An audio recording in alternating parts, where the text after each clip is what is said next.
ತಿಥಿ ಸಿನಿಮಾದ ಮೂಲಕ ಗಡ್ಡಪ್ಪ ಎಂದೇ ಖ್ಯಾತಿಯನ್ನ ಗಳಿಸಿದ್ದ ಮಂಡ್ಯದ ಚೆನ್ನೇಗೌಡ ಅನಾರೋಗ್ಯದಿಂದ ನಿಧನರಾಗಿದ್ದಾರೆ. ಗಡ್ಡಪ್ಪ ತಿಂಗಳ ಹಿಂದೆ ಸೊಂಟಕ್ಕೆ ಪೆಟ್ಟಾಗಿ ಆಪರೇಷನ್ಗೆ ಒಳಗಾಗಿದ್ರು. ಇಂದು ಚಿಕಿತ್ಸೆ ಫಲಕಾರಿಯಾಗದೆ ಮೃತಪಟ್ಟಿದ್ದಾರೆ.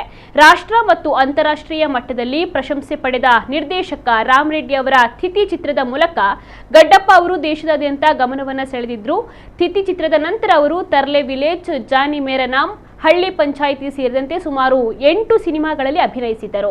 ತಮ್ಮ ಸಹಜತೆ ಮತ್ತು ವಿಶಿಷ್ಟ ಶೈಲಿಯಿಂದಾಗಿ ಗಡ್ಡಪ್ಪ ಅವರು ಚಿತ್ರರಂಗದಲ್ಲಿ ತಮ್ಮದೇ ಆದ ರೀತಿಯಲ್ಲಿ ಛಾಪನ್ನು ಮೂಡಿಸಿದ್ದರು. ಗಡ್ಡಪ್ಪ ಅವರ ನಿಧನಕ್ಕೆ ಕನ್ನಡ ಚಿತ್ರರಂಗದ ಗಣ್ಯರು ಮತ್ತು ಅಭಿಮಾನಿಗಳು ಸಂತಾಪವನ್ನ ಸೂಚಿಸಿದ್ದಾರೆ.